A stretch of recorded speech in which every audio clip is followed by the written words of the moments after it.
Hello.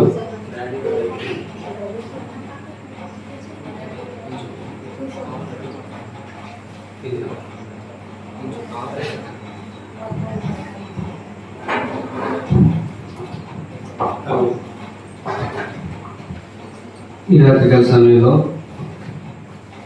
పెద్దైన దేవుణ్ణి ఆత్మతో సత్యంగా ఆరాధించడానికి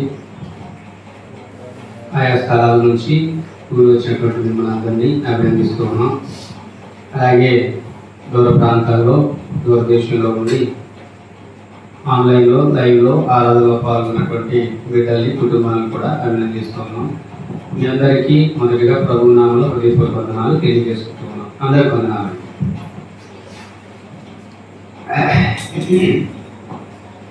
కేవలం దేవుని యొక్క ఉచితమైన కృపను బట్టి, ప్రేమను బట్టి మనందరం సజీవంలో ఉండి ఇలా కూడుకొని దేవుని ఆరాధించడం దేవుని ఇచ్చినటువంటి గొప్ప భాగ్యం మనకి. ఓకే, మనం అంతకుముందు వారంలో ఆది కాండంలో ఏముందో, నిర్మాకాండంలో ఏముందో, లేవి కాండంలో ఏముందో అలా చూసుకుంటూ వచ్చాం. సంఖ్యాకాండంలో కూడా మనం పుస్తకంలో ఏముందో చూడటమే ఇది ముఖ్య విషయాలు. ఈరోజు ప్రారంభించుకున్నాం.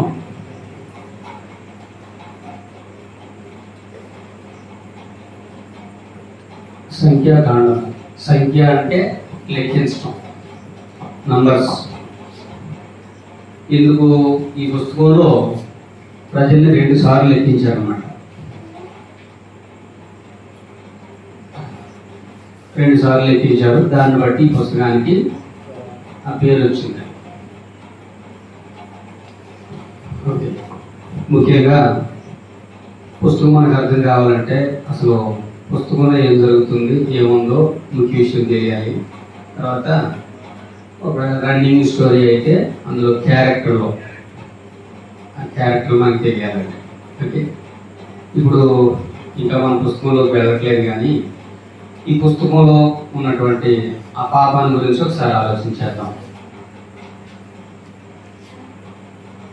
సంఖ్యాకాండంలో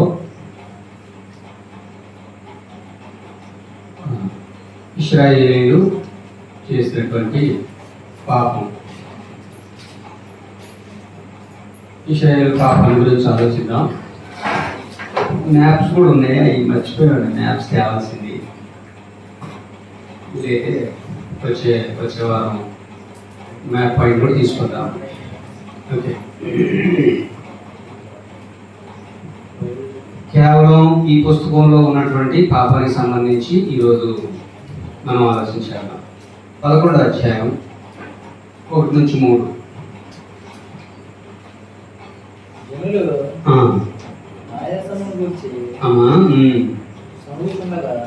సణుగుతూ ఉన్నప్పుడు అది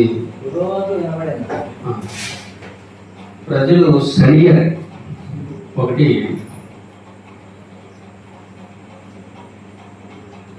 ప్రజలు సనిగిరి. ఏమని సనిగారు? దేని గురించి సనిగారు? ఇక్కడ ఆయాసాన్ని గురించి సనిగారు. ఒకటండి, మనం ఇశ్రాయేలుని శిక్షించారు అని చెప్పుకుంటాం, కానీ వాళ్ళు 40 సంవత్సరాలు చెప్పులు అరగలేదట. తర్వాత వస్త్రాలు చిరిగిపోలేదట. అంత అద్భుతంగా దేవుడు వాళ్ళకి సహాయం చేశారు. కానీ విచిత్రం ఏంటంటే వీళ్ళు ప్రతిదానికి అంటే సనగటం, దేవుని తిరుగుబాటు చేయటం, నాయకుడిని తిరుగుబాటు చేయటం అన్నమాట అండి. జనులు ఆయాసంను గురించి సనుగుతూ ఉండగా అది యెహోవాకు వినబడింది. యెహోవా దాన్ని వినినప్పుడు ఆయన కోపము రగులుకొనెను. యెహోవా అగ్ని వారిలో రగులుకొని ఆ పాళెంలో ఒక కొనను దహించింది. అంటే ఎవరు పాపం చేస్తున్నారు ఇక్కడ చూద్దాం. శిక్ష ఏం కలిగిందో కూడా చూద్దామండి.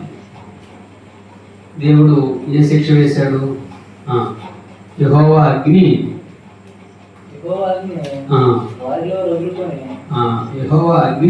వారిని కాల్చివేసేది.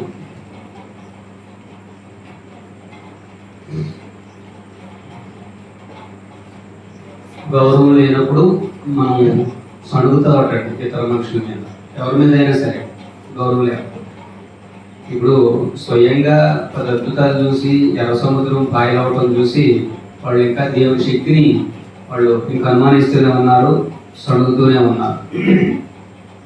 2వ వచనం, ప్రజలు మోషేకు మొరపెట్టగా మోషే దేవుణ్ణి వేడుకున్నప్పుడు అగ్ని చల్లారను. మోషే పాత్ర ఏంటంటే అమ్మ పాత్ర. అంటే నాన్న కోపం వచ్చింది, కొడుకుని పడుతున్నారు, అమ్మ అడ్డుపడుతుందా పడదు, అమ్మ అడ్డుపడుతుందండి, అమ్మ అడ్డుపడుతుందండి. అలా ఆ తల్లి ప్రేమ అనమాట. తర్వాత 4వ వచనంలో కూడా మరో పాపం ఉంది, అది కూడా చూద్దాం. వారి మధ్యన ఉన్న మిశ్రిత జనము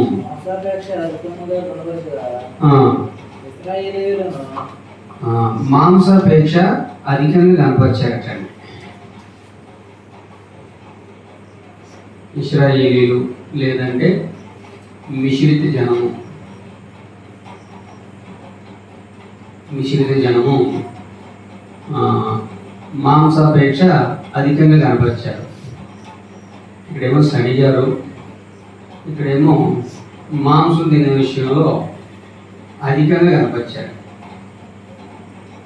మాంసాపేక్ష అధికంగా కనపరిచారు. ఏమంటున్నారట చదవండి ఒకసారి. కనపరచగా ఇశ్రాయేలీలు మరలా ఏడ్చి మరి ఎవరు మాంసం పెడతారు? ఐగుప్తులో మేము ఉచితంగా తిన్న చేపలు, కీరకాయలు, దోసకాయలు, కూరాకులు, ఉల్లిపాయలు, తెల్లగడ్డలు జ్ఞాపకానికి వస్తున్నాయి. ఇప్పుడు మా ప్రాణం సమసిల్లిపోయింది, తిండి లేదు. ఈ మన్నా కాకుండా మా కన్నుల ఎదుట మరేమీ లేదని చెప్పుకున్నాం. ఒకసారి ఇక్కడ చాలా లిస్ట్ ఇచ్చాడండి. మాంసం తిన్నాం, దోసకాయలు తిన్నాం, ఉల్లిపాయలు తిన్నాం, తెల్లగడ్డలు తిన్నాం అన్నారు. అమ్మ ఇంత ఇంత భోజనం తిన్నారా? ఇంత తిన్నారు వాళ్ళు. అసలు వాళ్ళకి ఆయమన్న వస్త్రాలే లేవండి, ఆయమన్న వస్త్రాలే లేవండి. ఇప్పుడు 24 గంటలు ఆ చాకరీ, గుడ్డు చాకరీ, వెడి చాకరీ సరిపోయింది. కానీ ఎందుకన్నారండి ఇలాగా? ఎందుకని ఉంటారు? ఏదో డబ్బం.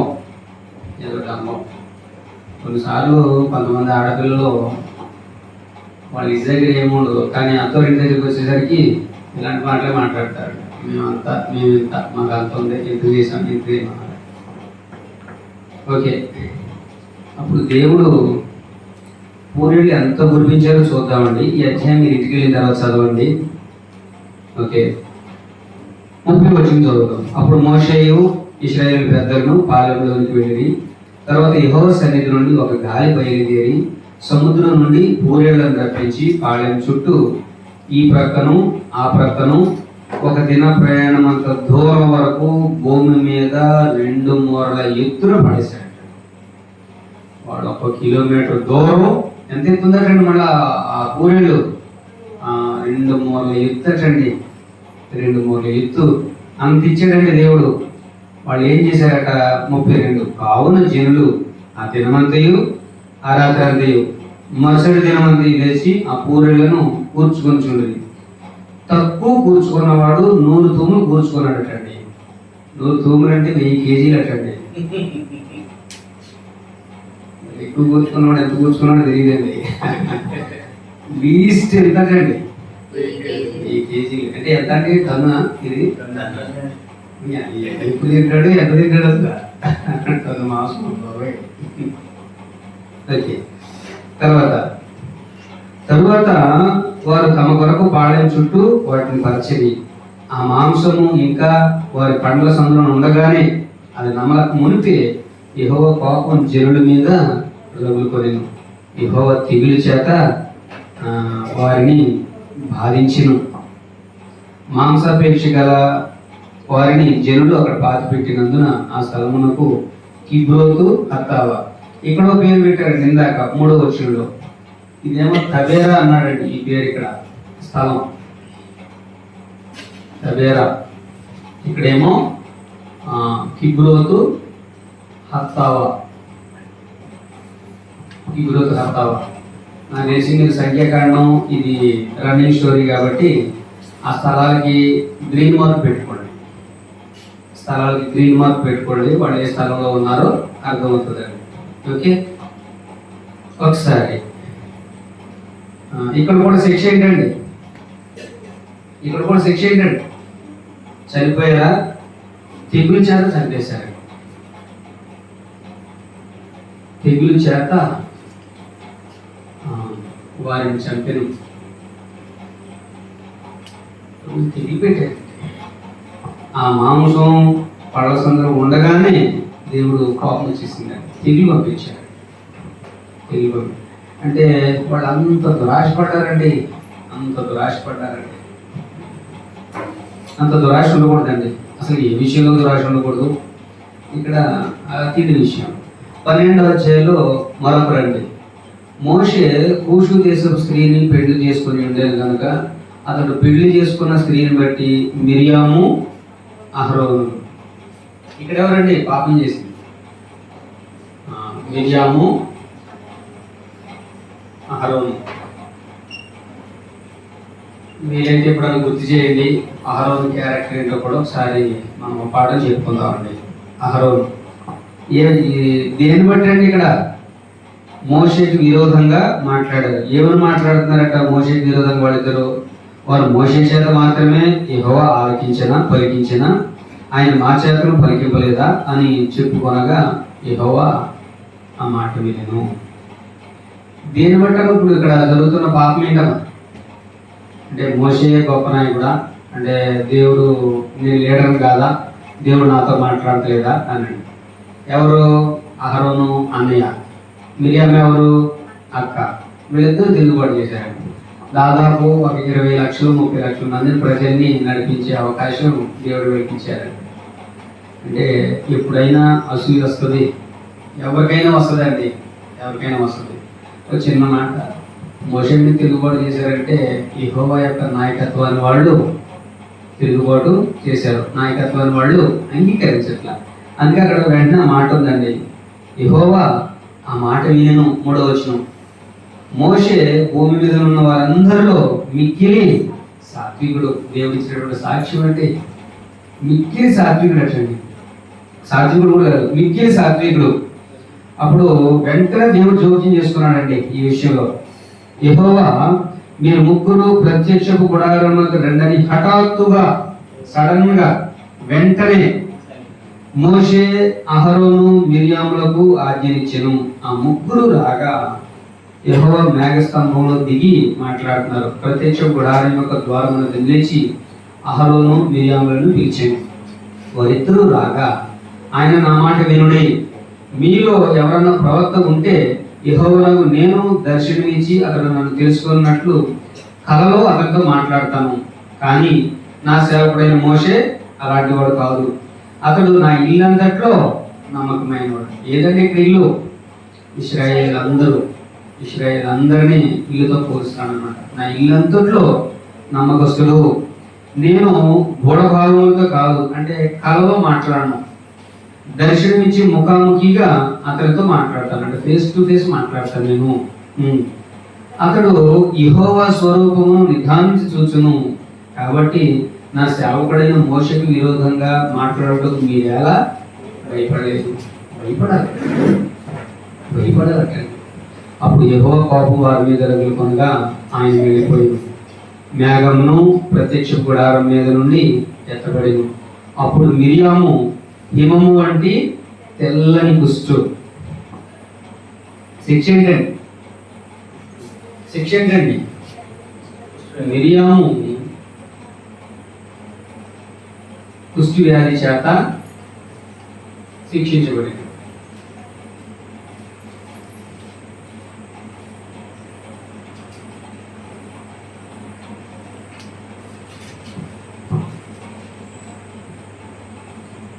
నేను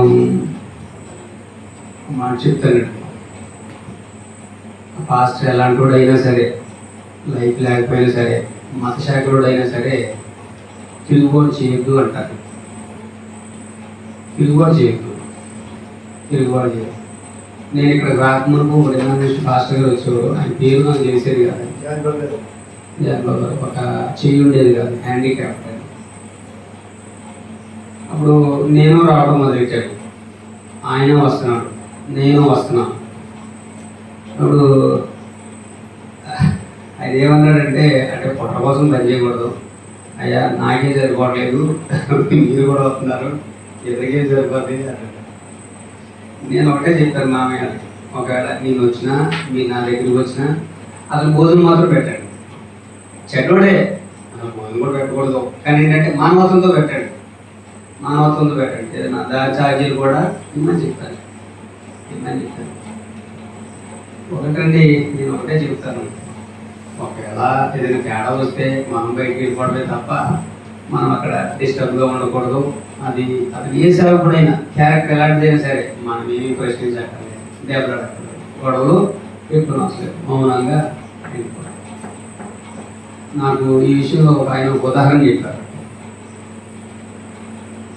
ఒకళ్ళు అంటే అది మారాలనుకుంటున్నాడు అక్కడ, వాడు అక్కడ ఏదో సరిగా జరగట్లేదు, అక్కడ కార్యక్రమం ఏదో మొత్తం డిస్టర్బెన్స్ వాతావరణం ఉంది.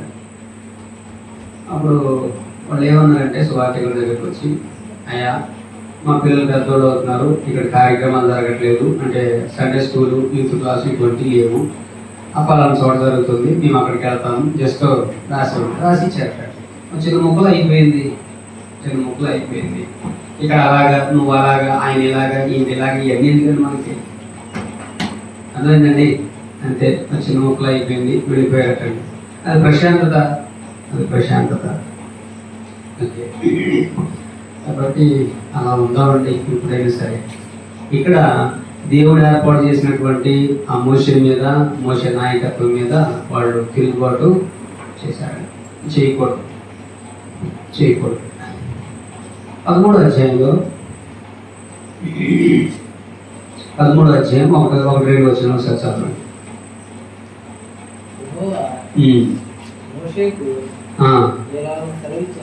ఓకే,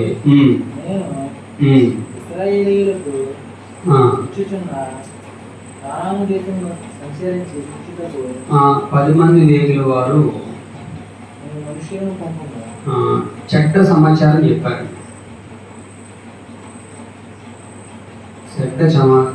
చెడ్డ సమాచారం చెప్పారు. మోషే గోత్రాన్ని ఒకటి చొప్పున, అంటే ఈ అధ్యాయం అంతా మీరు తర్వాత చదువుకోండి. ఇది మనందరికి తెలిసిన స్టోరీ, సూచాయిగా ఎంతో కొంత అవగాహన ఉంది. అప్పుడు వీళ్ళు వెళ్ళి అక్కడ ద్రాక్ష పళ్ళు, ఆ పళ్ళు పట్టుకొస్తారండి. ఒక ద్రాక్ష గెలను, ఒక ద్రాక్ష గుత్తిని 2 మనుషులు మోసుకొస్తారండి. ఒక్కరు కూడా బయలుదేరు అనమాట, 2 బలమైన ఇశ్రాయేలీలు మోసుకొస్తారండి. అంటే అక్కడ పంట అంత శ్రేష్టమండి, అంత శ్రేష్టమండి. ఒకసారి చూడండి, ఎక్కడ 23 వచ్చిన వారు ఎష్కోలు లోయలోకి వచ్చి అక్కడ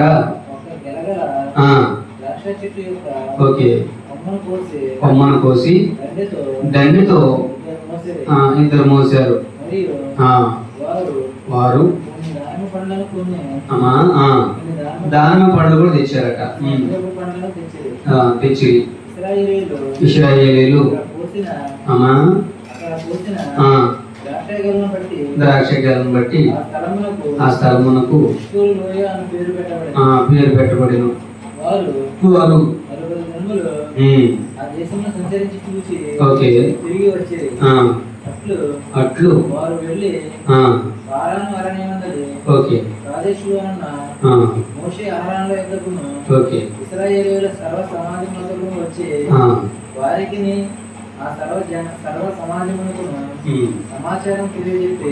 సమాచారం తెలియజెప్పారు. చూపింది. ఒకసారి చూడండి, 12 మంది వెళ్ళారు, వాళ్ళు ఆ పళ్ళవి తీసుకొచ్చారు, అవన్నీ చెప్పారండి. ఇవి చాలా గొప్ప దేశం, పెద్ద ప్రాకారాలు ఉన్నాయి, పెద్ద బిల్డింగ్లు ఉన్నాయి. కాకపోతే మనుషులు ఎలా ఉన్నారటండి, ఆజానుబాహులుగా ఉన్నారు, మనం మిడతల్లాగా ఉన్నాం, మనం గెలవలేము అన్నారండి. అధైర్యపరిచారండి. ఎంతమంది? 10 మంది. కానీ 2 ధైర్యపరిచారు. ఎవరు వాళ్ళు? యెహోషువ, కాలేబు. ఒకసారి చూడండి, 10 మంది మాట వింటారా, 2 మాట వింటారా? ఎవరైనా 9 మంది మాట నెగ్గుతుందా, 10 మంది మాట నెగ్గుతుందా? ఆ 9 మంది మాట నెగ్గుతుంది, 10 మంది మాట నెగ్గుతుంది. ఎందుకని? ఎక్కువ మంది చెప్తున్నారు కదా, ఎక్కువ మంది చెప్తున్నారు కదా. ఇప్పుడు ఈ 6 లక్షల కాలబలం ఎవరి మాట నమ్మారమ్మా? ఆ 10 మంది మాటే నమ్మారండి, 10 మంది మాటే నమ్మారండి. అక్కడ దేవుడు వాళ్ళని చెడ్డ సమాచారం చెప్పిన వారందరినీ దేవుడు వాళ్ళని చంపేశాడు.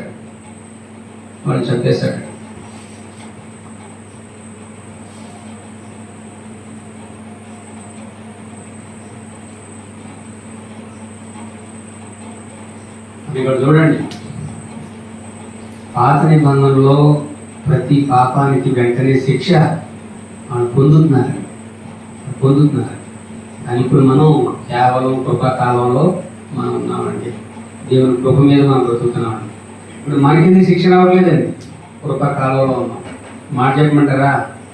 ప్రతి పాపానికి వడ్డీ వాయిదాలతో దేవుడు తీర్చేస్తాడండి. ఎప్పుడండి? 2వ రాకడలో వడ్డీ వాయిదాలతో అంతా అనుభవిస్తామండి. ఓకే, కాబట్టి తప్పు చేయకూడదు. ఇంకో పాపం చూద్దాం. 15వ అధ్యాయంలో 32వ వచనం. ఇశ్రాయేలీయులు అరణ్యంలో ఉన్నప్పుడు ఒకడు విశ్రాంతి దినాన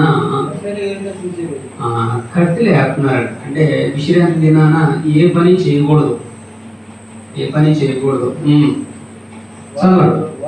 వాడు పర్వాలేదమ్మా చూసి కట్టెలు వేయడం చూసి అహరోను యొద్దకును సర్వ సమాజం దగ్గరికి తీసుకొని వచ్చారు. వానికి ఏమి చెయ్యాలో అది వివరించబడలేదు కనుక వాణిని ఏంటన్నా ఫోన్ వస్తున్నా కావలిలో ఉంచారు. ఆ మనుషుడు మరణ శిక్ష పొందాలి. సర్వ సమాజము రాళ్లతో కొట్టి చంపారు. ఒకసారి చూడండి, ఎందుకు పని చేయొద్దు అన్నాడండి. పొయ్యి కూడా రాజు పెట్టొద్దు అన్నాడండి విశ్రాంతి దినాన. అర్థమైందా? ఎందుకంటే ప్రశాంతంగా దేవుణ్ణి వాడు ఆరాధించాలి. భారం ఉండకూడదండి, ఇప్పుడు మనకి ఎలా ఉంటుందంటే సండే కూడా అలాగే ఉండాలి. కానీ సండే ఎన్ని పనులు ఉంటాయి? మాంసం వండే పని ఉంటుంది, చుట్టాలు వస్తారు, గొంతులు దుప్పట్లు ఏమో నానబెడతాం, ట్రావెలింగ్ పని ఉంటుంది, అన్నీ ఉంటాయే ఉండవా? ఇప్పుడు మనకు ఉదయం ఆరాధన అనుకుందాం, 10ంటికి 11ంటికి అయిపోతాయండి. మీరు ప్రయాణం పెట్టుకున్నారండి, ఏది 11ంటికి బయలుదేరిపోవాలి. మీ ఆలోచనలన్నీ ఎక్కడ ఉంటాయి? ఎప్పుడు అయిపోద్దా, ఎప్పుడు బయలుదేరదాం, ఎప్పుడు అయిపోద్దా, ఎప్పుడు బయలుదేరదాం, ఇంతేనండి. ఒకవేళ చుట్టాలు వచ్చారు, మీ మనసు ఎక్కడ ఉంటుంది? చుట్టాలు వచ్చారు, వాళ్ళు ఎలా ఉన్నారు, ఏం చేస్తున్నారు, వాళ్ళు అక్కడ కూర్చోబెట్టి వచ్చాం, ఇట్లాగే ఉంటుంది అనమాట. కాబట్టి విషయాన్ని ఏ పని చేయొద్దు అన్నారు. అయితే ఒక వ్యక్తి కట్టెలు ఏరాడు, రాళ్లతో కొట్టి చంపబడ్డాడండి. 16వ అధ్యాయంలో చాలా మంది పాపం చేశారండి, చాలా మంది తిరుగుబాటు చేశారు. అది ఒకసారి చూద్దాం ఎంతమంది తిరుగుబాటు చేశారో. 16:1 లేవీకి మునిమనవడును. ఒకసారి లేవి, కహాతు, ఇస్హారు, కోరహు ఇలా వచ్చారండి. అంటే లేవి సంతానం నుంచి ఒక వ్యక్తి, ఎవరికను? కోరహు. తర్వాత ఇంకొక ఆయన కలిశాడండి, కోరహు. తర్వాత రూబేనీయుల్లో ఏలియాబు కుమారులైన దాతాను, అబీరాము,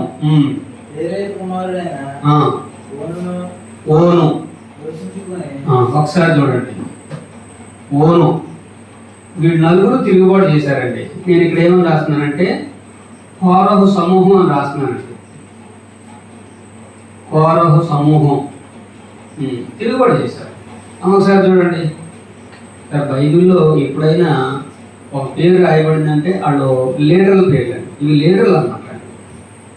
వీళ్ళు లీడర్లు అండి, నాయకత్వం వహించేవాడు. వీళ్ళు ప్లాన్ చేసుకుని యోచించుకుని రెండో వచనం, ఇశ్రాయేలీలో పేరున్న సభికులను సమాజ ప్రధానులనైన ఎంతమంది వీళ్ళందరూ 250 మంది అండి లీడర్స్. వీళ్ళందరూ మోషేకి ఎదురుగా లేచి మోషే అహరోనులకు విరోధంగా పోగుపడి మీతో మాకు ఇక పని లేదు, ప్రతి వాడును పరిశుద్ధుడే, యెహోవా వారి మధ్యన ఉన్నాడు. దేవుని సంఘం మీద మిమ్మును మీరు ఎలా హెచ్చించుకుంటున్నారు? ఒకసారి చూడండి. మోషే నాయకత్వం మీద ఈ 40 సంవత్సరాల్లో చాలా మంది తిరుగుబాటు చేశారండి, మోషేని ఎదిరించారండి. ఓకే, ఒకసారి చూడండి. కుటుంబంలో 10 మంది బిడ్డలు ఉన్నారు, 10 మంది మాట్లాడారండి. వింటారా? ఏంటండి, నాకు తెలిసి మనం కుటుంబాన్ని నడపలేమండి. నడపగలమా? నడపలేము. ఇప్పుడు 20-30 లక్షల మంది నడిపించగలమా? నడిపించలేమండి. ఇప్పుడు అంతకుముందు ఎవరు తిరుగుబాటు చేశారండి? సొంత అక్క, సొంత అన్నయ్య తిరుగుబాటు చేశారు. ఇప్పుడండి ఒక 250 మంది తిరుగుబాటు చేశారండి. అంటే స్టోరీ అంతా చదవట్లేదు. అప్పుడు మోషే ఏమన్నాడంటే 29వ వచనం, ఈ తిరుగుబాటు తప్పు అనడానికి ఏదో ఒక వింత మరణం రావాలి వీళ్ళకని దేవుడు వేడుకున్నాడు. 29వ వచనం, మనుషులందరికీ వచ్చు మరణం వంటి మరణం మీరు పొందిన ఎడల, సమస్త మనుషులకు కలిగినది వీరికి కలిగిన ఎడల యెహోవా నన్ను పంపలేదు. జనరల్ మరణం వస్తే, సాధారణ మరణం వస్తే దేవుడు నన్ను పంపలేదు, కానీ ఏదో వింత జరిగితే దేవుడు నన్ను పంపాడు. 30వ వచనం, అయితే యెహోవా గొప్ప వింత పుట్టించడం వలన వారు ప్రాణములతో పాతాళంలో కూలినట్లు భూమి తన నోరు తెరిచి వారికి కలిగిన సమస్తమును మునిగి వేసిన ఎడల వారు యెహోవాను అలక్ష్యం చేశారని మీకు భూకంపం రావాలి, వాళ్ళని మింగేయాలి, వాళ్ళకి కలిగిన సమస్తాన్ని మింగేయాలి. అప్పుడు 31వ వచనం, అతడు ఆ మాటలన్నీ చెప్పి చాలింపగానే వారి క్రింది నేల నెరవేర్చెను. భూమి తన నోరు తెరిచి వారిని, వారి కుటుంబములను, కోరహు సంబంధులందరినీ, వారి సమస్త సంపాద్యమును మింగివేశాను. చదవండి అమ్మా. ఓకే, ఓకే, భూమి వారిని మింగివేసింది. వారు సమాజంలో ఉండకుండా వారి చుట్టూనున్న ఇశ్రాయేలీలందరూ వారి భాష విని, వారి అరుపులు విని, వారి కేకలు విని భూమి మనలో కూడా మింగి వేస్తుందేమో అనుకొని పారిపోయారటండి. అమ్మా, ఇంత శిక్ష వచ్చిందా? వచ్చిందండి. అందుకే నేను అంటానండి, అలాంటోడైనా సరే, పాస్టర్ గారి విషయంలో డినామినేషనోడైనా, చెడ్డోడైనా, క్యారెక్టర్ లేనోడైనా, మనమైతే అక్కడ ఏమీ డిస్టర్బ్ చేయక్కర్లేదు, అతను ఏమనక్కర్లేదండి. ప్రశాంతంగా బయటకు వెళ్ళిపోవడమే. అదొక నేర్చుకుందాం. అప్పుడు ఇక్కడ ఇంకో సంగతి జరిగిందండి. 41వ వచనం నుంచి, మరునాడు ఇశ్రాయేలీయుల సర్వ సమాజం మోషే అహరోనులకు విరోధంగా సణుగుచు. మరలా ఇది జరిగిన కొద్ది రోజుల్లోనే ఏమంటున్నారు అక్కడ, మీరు యెహోవా ప్రజలను చంపితురని చెప్పి సమాజము మోషే అహరోనులకు విరోధంగా కూడెను. వీళ్ళెవరండి? అసానుభూతి చూపేవాళ్ళండి. ఎవరికి? ఈ తిరుగుబాటుదారులకి సానుభూతి చూపినవాడు.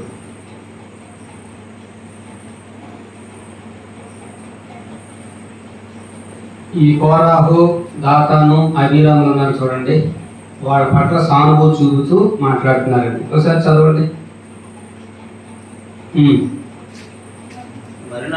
మరునాడు ఇశ్రాయేలు సర్వ సమాజం మోషే అహరోనులకు విరోధంగా సణుగుచు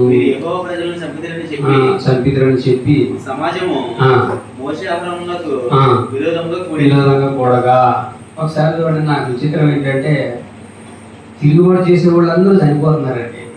అంటే ఎందుకు భయం రావట్లా, ఎందుకు బుద్ధి కాగట్లా? ఇప్పుడు అహరోను మిరియాములని దేవుడు శిక్షించాడండి, అయినా సరే వీళ్ళకి బుద్ధి రావట్లా. కోరాకు సంబంధించి 250 మంది చనిపోయారు. ఆస్తిపాస్తులన్నీ దేవుడు భూకంపం ద్వారా తీసేసుకున్నాడు, అయినా సరే వీళ్ళకి భయం కాగట్లా. వారు ప్రత్యక్ష గుడారం వైపు తిరిగి చూసినప్పుడు మేఘము దాన్ని కమ్మెను, యెహోవా మహిమ కనపడింది. మోషే అహరోనులు ప్రత్యక్ష గుడారం ఎదుటికి రాగా యెహోవా మీరు ఈ సమాజం మధ్య నుండి వెళ్ళిపోవుడి, అంటే మీరు దూరం వెళ్ళండి, వీళ్ళంతా చూస్తా అంటున్నాడు దేవుడు. క్షణములో నేను వారిని నశింపజేయుదునని మోషే చెప్పగా వారు సాగిలపడిరి. దావీదుని అడుగుతాను, సుందరాన్ని అడుగుతాను, సాగిలు పడిరి అంటే ఎవరికి? ఇక్కడ ఎవరికి? మీరే చెప్పండి.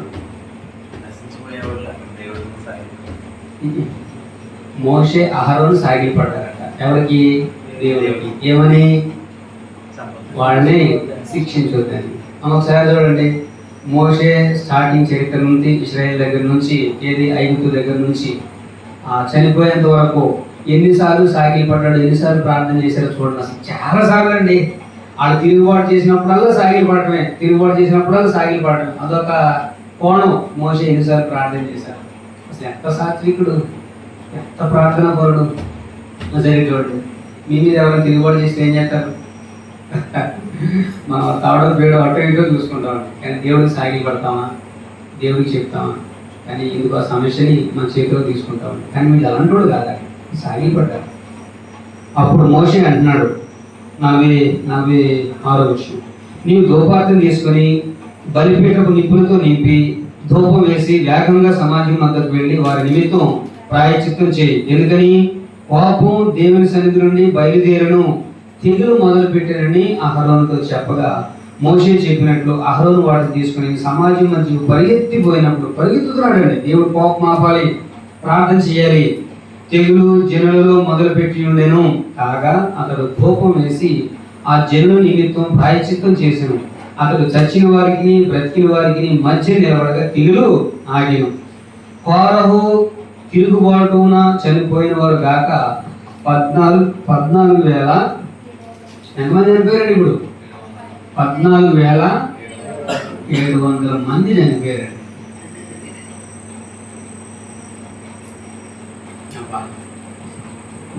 వేల మంది చనిపోతున్నారు,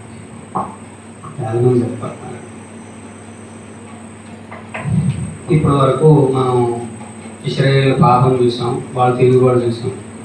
ఇప్పుడు మోషే తిరుగుబాటు చూద్దామండి. మోషే కూడా ఒక మిస్టేక్ చేశారట. ఒకసారి చూడండి, 20వ అధ్యాయానికి వద్దాం. 2వ వచనం చదువుతాం. అందుకు 1వ వచనంలో మిరియాము చనిపోయిన సంగతి ఉంది, అది కూడా చదువుతామండి. చదవండి. మొదటి నెలలో సర్వ సమాజం స్థలం ఏదండి? సీను అరణ్యం. ప్రజలు కాదేశులో దిగారు. అక్కడ మిరియాము చనిపోయి బాధ పెట్టబడింది. కాదేశులో మిరియాము చనిపోయి కొంతమంది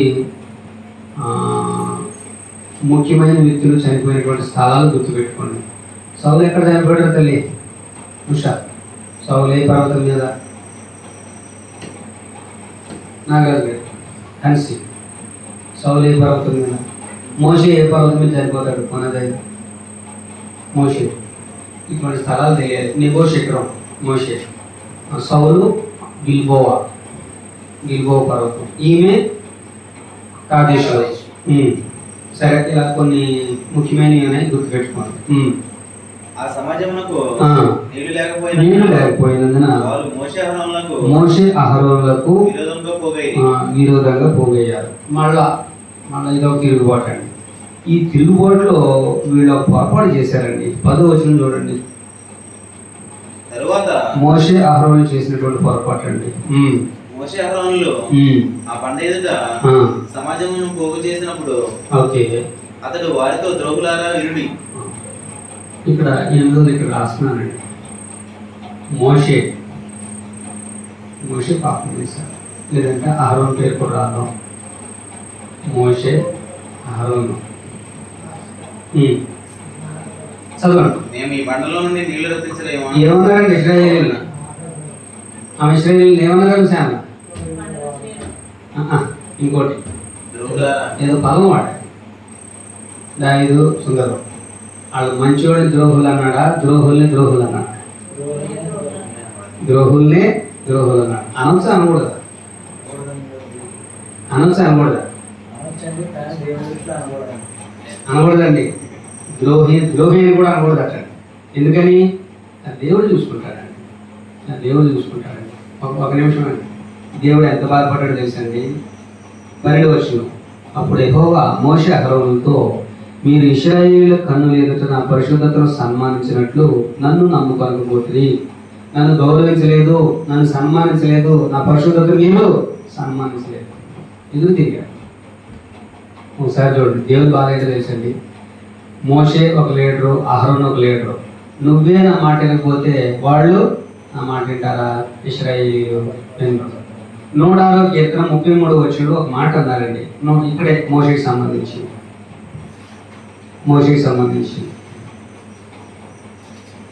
చదవండి. 33. ఎట్లనగా ఎవరు వారంటే ఇశ్రాయేలీయులు మోషే ఆత్మ మీద తిరుగుబాటు చేయగా అతడు పెదవులతో ఏంటండి కాని మాట? ఏంటండి కాని మాట? ఎన్ని అక్షరాలండి? ద్రోహులారా 4 అక్షరాలండి. శిక్ష ఎవరని చెప్తారా? చదువుదాం. అక్కడే అన్నారు 12వ వచనంలో, కనాను దేశంలో ప్రవేశించరు అన్నారండి. పాలు తేనెలు ఇచ్చే దేశంలో ప్రవేశించరు.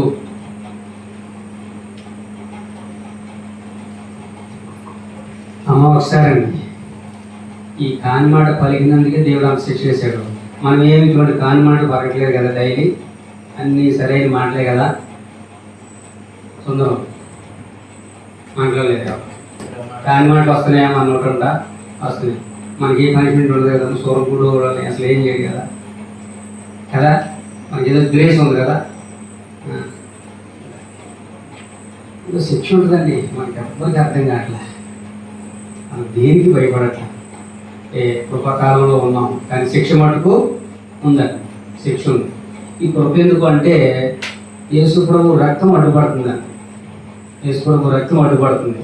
మోషే ఎలా అడ్డుపడ్డాడు, అహరోను ఎలా అడ్డుపడ్డారు, అలాగే ఇప్పుడు చూడండి. అన్ని సందర్భాలు అంత ఎదిరించినా సరే పాపం చేయలేదండి. కానీ ఒక్క సందర్భంలో టెంప్ట్ అయ్యాడండి. ఎవరో ఒక్క సందర్భంలోనే దేవుడు ఒక సాక్షి, గొప్ప సాక్షి అండి. మోషే నా ఇల్లంతట్లో నమ్మకస్తాడు. మనం ఎన్నిసార్లు టెంప్ట్ అవుతున్నాం, ఎన్నిసార్లు మాట్లాడుతున్నాం, భార్యని కానీ ఇంకొకరిని కానీ కానీ ఇలాంటి కాని మాటలో అనకూడదు. ఓకే, అప్పుడు మోషే చాలా సందర్భాల్లో ప్రార్థన చేశాడట అమ్మ. ఒకసారి ఆ మాట కూడా చూద్దాం. చాలా బాధపడ్డాడట మోషే. ద్వితీయోపదేశకాండం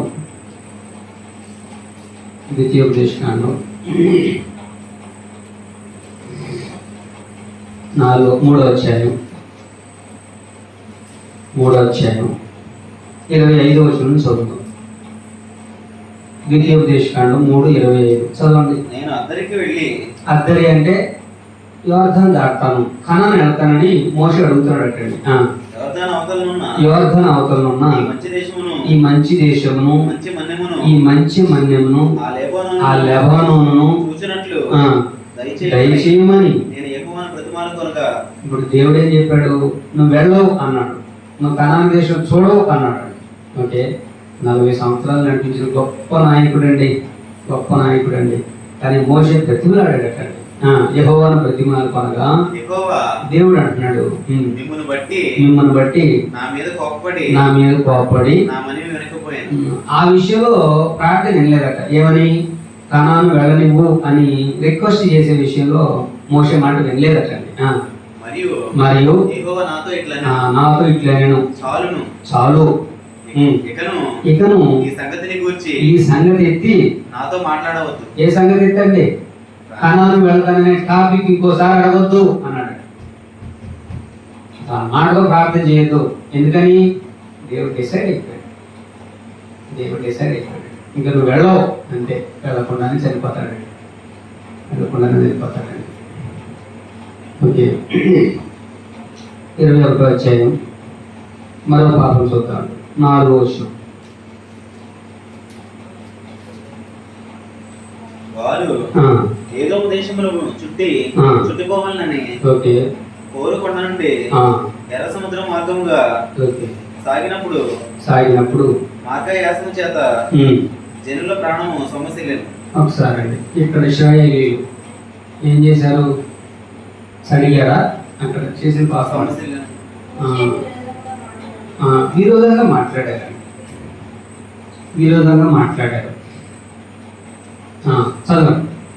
ఈ అరణ్యంలో చచ్చుటకు ఏమన్నారండి? మానవ మాట్లాడతారండి. ఎందుకు వస్తుంది నాకు తెలియదు ఈ మాట. మమ్మల్ని చంపడానికి తీసుకొచ్చావా? ఐగుప్తులో సమాధులు లేవా? మాకు ఇక్కడ సమాధులు కడతావా? భయంకరమైన మాట్లాడండి. చాలా మంది నేను చచ్చిపోతాను, నన్ను చంపారు, ఎందుకు ఇది వస్తుంది? నాకు ఈ పదవి ఇష్టం ఉండదు, ఈ పదవి ఇష్టం ఉండదు. ఎవరా మాట్లాడకూడదండి, ఎవరా మాట్లాడకూడదు.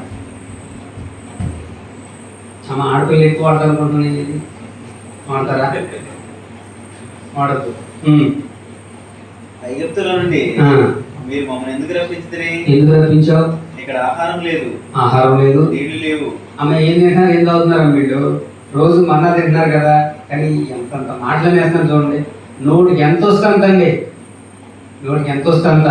ఆహారం లేదు, నీళ్లు లేదు, సరిసారం లేని, రుచి పసి లేని ఈ మన్నా తప్ప. ఆ మన్నా ఎలాంటిది అన్నాడండి బైబిల్లో కీర్తనలో దేవదూతల ఆహారం, పరలోకపు ఆహారం అన్నారు తెలుసా. కానీ దీనికి ఏం చేయబెట్టారండి? రుచి పచి లేనన్ను, సవిసారం లేనన్ను. మామూలు దీంతో చంపేస్తావా? అన్నం పెట్టుకుని చంపేస్తావా? నీళ్ళు దాకుండా చంపేస్తావా? ఇలాగంటాడు. బాబోయ్ భయంకరం. 6వ వచనం శిక్ష అండి. అందుకు యెహోవా ప్రజల్లోనికి తాపకరములైన సర్పములను పంపెను. తాపకరములైన అరణ్యంలో ఉన్న పాములు కాదటండి, దేవుడు పంపిన పాములు అటండి. అవి ప్రజలను కరవగా ఇశ్రాయేలు అనేకులు చనిపోయారు. ఎంతమంది చనిపోయారండి? అనేకులు చనిపోయారు, అనేకులు చనిపోయారు. కాబట్టి ప్రజలు మోషే యొద్దకు వచ్చి మేము యెహోవాకును, మేము దేవుడికి, నీకును విరోధంగా మాట్లాడి పాపం చేస్తేవి. ఒకసారి చూడండి, కుక్కతో ఒకరంటారు చూడండి. అలాంటి వాళ్ళు అన్నాడు. అప్పుడే పాపం చేయటం, మళ్ళీ అప్పుడే ప్రార్థన చేయమంటాం. యెహోవా మా మధ్య నుండి సర్పమును తొలగించినట్లు ఆయన వేడుకొనమని. ఒకసారి చూడండి, అప్పుడు మోషే ఒక స్తంభం నిలబెట్టి, ఇలాంటి స్తంభం నిలబెట్టి ఒక పాము బొమ్మ చేశారండి. ఇలా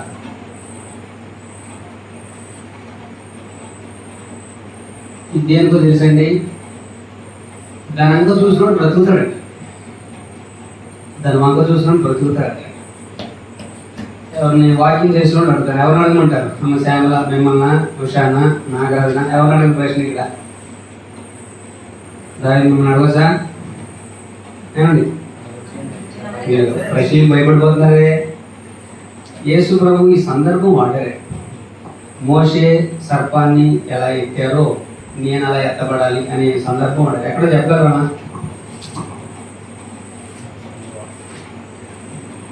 బైబిల్ తెలియటం అంటే మాకు ఇలా సహాయం చేయాలి. ఓకే సార్ చూద్దాం. యోహాను సువార్త 3వ అధ్యాయం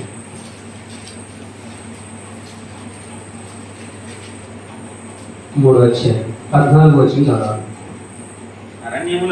అరణ్యంలో మోషే సర్పాన్ని ఎలాగ ఎత్తునో అలాగే విశ్వసించు ప్రతివాడు నశింపక నిత్య జీవం పొందినట్లు నేను కూడా ఎత్తబడతాను. అలాగే అంటే ఇప్పుడు దేనికి సాదృశ్యం అండి? ఇప్పుడు సర్పం ఇక్కడ యేసు ప్రభువుకి సాదృశ్యం. అట్లేనండి. ఇక్కడ చూడండి, ఇలా ఎత్తులో సర్పం స్తంభం నిలబెట్టి స్తంభం మీద ఇలా బొమ్మ పెట్టారటండి. ఇది చూడండి, ఆ పాము కాటు తిన్నవాడు దాని అంక చూస్తే బ్రతికారట. నేను వంక ఓకే. ఒక ఒక బొమ్మలో అయితే ఇలా సిలివేశారండి. ఇలా సిలివేసి ఈ సిలువు మీద అది ఉన్నట్లుగా వేశారు. ఓకే, ఇంకో ప్రశ్న వేస్తాం, ఏమంటారా? దీనికి ఒక పేరు పెట్టారండి ఈ పాముకి, ఈ విగ్రహానికి. ఆ పేరు చెప్తారు ఎవరన్నా? ఇప్పుడు కాదు, నెక్స్ట్ మీరు ఎప్పుడైనా చెప్పండి. దీనికి ఎవరు పేరు పెట్టారు, ఆ పేరు చెప్పండి. అది ఎంతకాలం ఉందో కూడా అక్కడ ఉండదండి. ఏది ఇప్పుడు తయారు చేసినటువంటి ఈ బొమ్మ, ఆ విగ్రహం, అది ఎంతకాలం ఉందో కూడా అది ఉంటుంది అక్కడ. ఆ పేరు చెప్పండి ఒకసారి చూద్దాం, అసలు మీరు ఎవరు చెప్తారో చూద్దాం. ఓకే, లాస్ట్ దండి 25వ అధ్యాయం మొదటి నుంచి చూడండి. 1 2 3 4 5 6 7 8 9 10.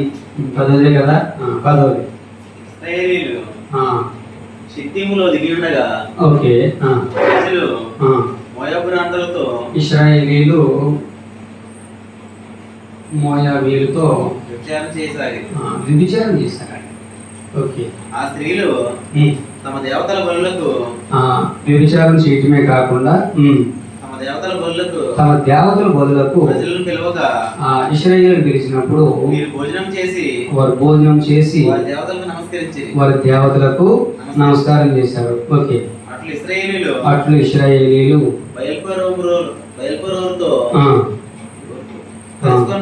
ఆ విగ్రహంతో కలుసుకున్నందున వారి మీద యెహోవా కోపం రగులుకొనెను. అప్పుడు యెహోవా మోషేతో ఇట్లనే నీవు అధిపతులందరినీ తోడుకొని యెహోవా సన్నిధిని సూర్యుడికి ఎదురుగా ఉరితీయమన్నాడండి.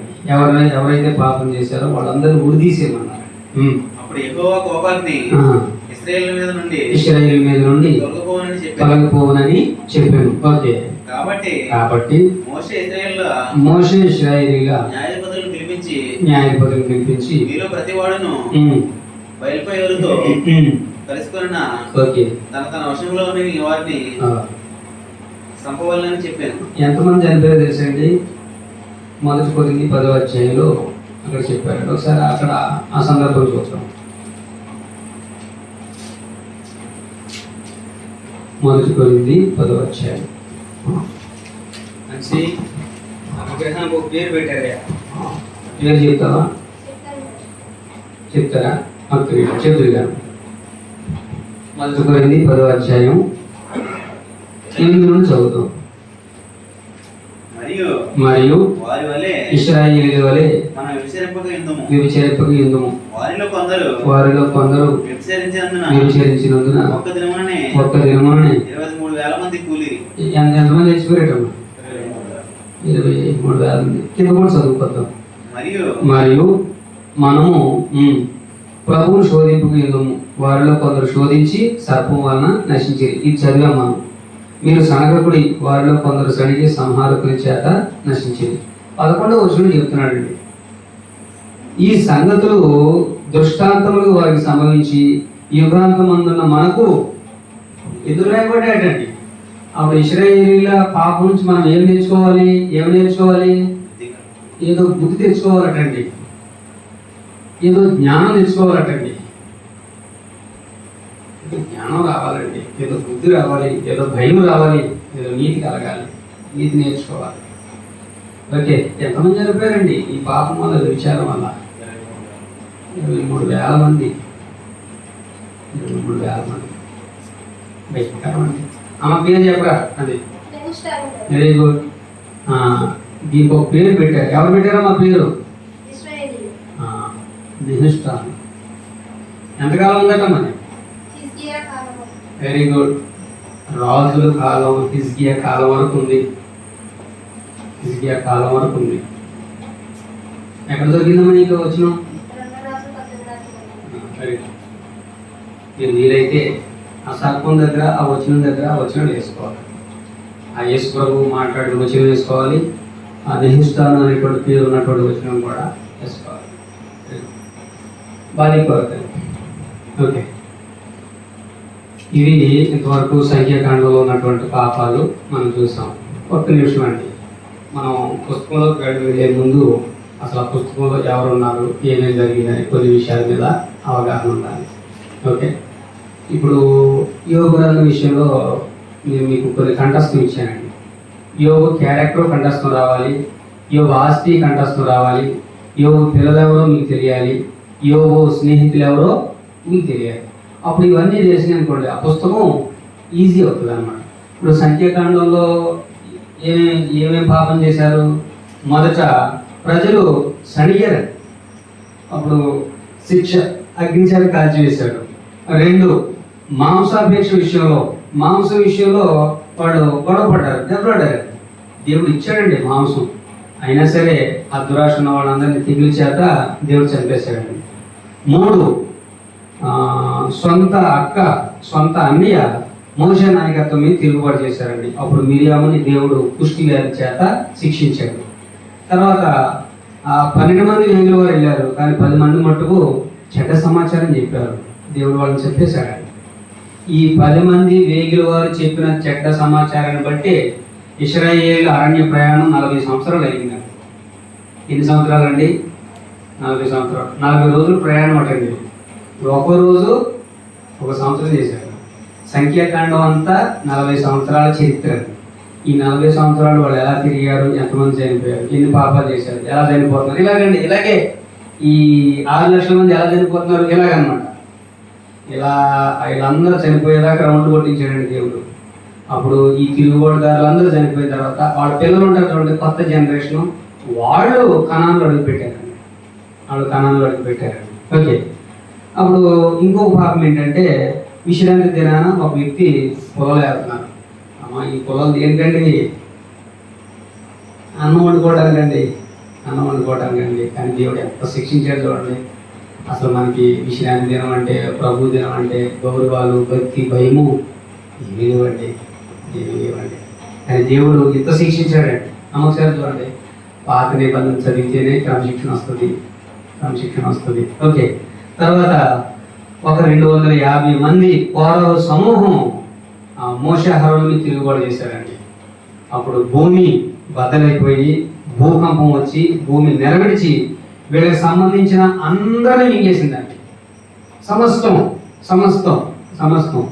అప్పుడు వీళ్ళకి సానుభూతి పరులు కొంత తయారయ్యారండి. అదిగో మీరు వాళ్ళని చంపేశారు, వీళ్ళని చంపేశారు, మీరు అలా చేస్తున్నారు, ఎలా చేస్తున్నారు. దేవుడు వీళ్ళని కూడా శిక్షించాడు. వీళ్ళు ఎంతమంది చనిపోయారండి? సానుభూతి పరులు 14,700 మంది చనిపోయారండి. తర్వాత మిక్కిలి సాత్వికుడైనటువంటి మోషే తప్పు చేశాడండి. నమ్మకాలు చూడండి, వాడు ఎదురు తిరుగుతూ ఉంటే ఒక్క సందర్భంలో టెంప్ట్ అయ్యి ఒక మాట అన్నాడండి. ఏమన్నాడండి? రోగులారా, వాడు మీ పిల్లలు బాగా చేస్తుంది, మీరు టెంప్ట్ అవరా? అవుతాం అమ్మ, కోపం వస్తుంది కదా, వస్తుందండి, ఏదో అనేస్తానండి కదా. అని మన ఊరు కాని మాటలో రాకూడదండి, కాని మాటలు పలకూడదండి. అప్పుడు ఆ కాని మాటకి ఎంత శిక్షించాడో తెలుసండి దేవుడు. ద్రోహులారా, 4 అక్షరాలు అండి. కనాను దేశం నువ్వు ప్రవేశించుకున్నాడు. చాలాసార్లు ప్రార్థన చేశాడటండి. దేవుడు ఇంకా కఠినమైన మాట అన్నాడు. అసలు ఆ టాపిక్ ఇంకొకసారి ఎత్తొద్దు అన్నాడు. ఒక్కొక్కసారి చూడండి, ఒకవేళ దేవుడు మన మీద కోపడి వీడు పరలోకం రావడం అని డిసైడ్ అయితే మనం వెళ్తామండి. అసలు నాకు తెలిసి ఈసారి వీడు పరలోకం రాడు, వీడు ఇంతే అని డిసైడ్ అయిపోయాడు, వీడు మారడు, వీడు ప్రార్థన నేను వినను అని డిసైడ్ అయిపోయాడు అనుకోండి. సరే చూడాలి, మనం ఇంకా వెళ్తామంటారు. మనం అంటారా? వెళ్తామా? నువ్వు ఈ సంఘంలో ఉన్న వెళ్ళవు, నువ్వు పాటలు పాడిన వెళ్ళవు, ప్రార్థన చేసిన వెళ్ళవు, కానుకలు ఇచ్చిన ఏం చేసినా వెళ్ళవండి. ఒకసారి చూడండి, దేవుడు అండి మోషే విషయంలో ప్రమాణం చేసుకున్నాడు. ఏమని? అది కూడా దేవుడు ప్రమాణం చేయకూడదు అట్టండి. ఏమి? వీడు రాడు, వీడు మారడు అని ప్రమాణం చేయకూడదు. ఆయన ప్రమాణం చేసేటట్టు దానికి తిరుగులేదండి. ఒకసారి దేవుని ప్రమాణం అనే పాఠం చెప్పుకున్నాను. ఎవరెవరి విషయంలో ప్రమాణం చేశాడు అర్థమైందండి. ఒకవేళ ప్రమాణం చేయకపోతే దేవుడు మార్చుకుంటాడండి. దేవుడు మళ్ళా వాడికి ఏదో అవకాశం ఇస్తాడండి. మోషే విషయంలో అవకాశం ఇవ్వలేదండి. అహరోను విషయంలో అవకాశం ఇవ్వలేదండి. అహరోను ఒక పర్వతంలో చనిపోతాడు, మోషే కూడా ఒక పర్వతం మీద చనిపోతాడు. వీళ్ళు కనాను వెళ్ళలేదండి. అలాగే పరలోకం లేదని కాదు, పరలోకం ఉండదు. కానీ ఏంటంటే ఆ పాలు తేనె ప్రపంచ దేశంలోకి అడుగు పెట్టని అంటాడు. నేను అడుగు పెడతాను, కొంచెం ఆ ప్లేస్ చూస్తాను, చూసి చచ్చిపోతాను అంటాడు. దేవుడు ఒప్పుకోలేదు. నాకు తెలిసి ఆ మిక్కిన సాత్వికుడి మీదే అంత సీరియస్గా ఉండే. మనం ఎవరు అండి, మన బతుకులే అంతండి. ఒక రోజు బాగుంటే ఒక రోజు బాగు. మనమేమి క్రీస్తాము, మనమేమి ఇదండి. వాడికి బొత్తిగా భయం బట్టి బొత్తిగా లేవండి. తర్వాత ఇశ్రాయేలు ఈ విధంగా మాట్లాడారండి. అప్పుడు తాపకరమైన సర్పము రప్పించారు. అప్పుడు వాళ్ళు రక్షించబడడానికి మోషే ఒక స్తంభం చేసి ఆ స్తంభం మీద ఆ విగ్రహం పాము యొక్క బొమ్మ ఉంచారు. అప్పుడు దాన్ని చూసిన వాళ్ళు బ్రతికారు. అప్పుడు నేను అడిగాను, ఆ పేరేమి పెట్టారు? నెహిష్ట. వచ్చినవి ఎంతలో తెలియదు. 2వ రాజులు 18:4. ఎవరైనా వచ్చిన వేసుకోండి. 2వ రాజులు 18:4. అది హిజ్కియా కాలం వరకు అది ఉంది. తర్వాత యేసు ప్రభు వారు కూడా చెప్పారు, దాని ఉదాహరణ చెప్పారు. మోషే సర్పాన్ని ఎలా ఎత్తారో నేను కూడా ఎత్తబడాలి. నేను ఎత్తబడితే అందరిని ఆకర్షించుకుంటాను. తర్వాత ఆఖరు పాపం, ఇశ్రాయేలీలు మోయాబీలతో వ్యభిచారం చేశారండి. ఇది బిలాము బాలాకు స్టోరీ. ఇప్పుడు ఎంతమంది చనిపోయారు? 23,000 పాత నిబంధనలో ప్రతి పాపానికి స్పాట్లో దేవుని యొక్క శిక్షను మనం చూసాము. ఓకే, కొంచెం టైం ఎక్కువైంది, ఎందుకంటే మళ్ళీ 1-2 అయితే మళ్ళీ నెక్స్ట్ వీక్ చెప్పాలని నేను చెప్పేస్తానండి. ఓకే.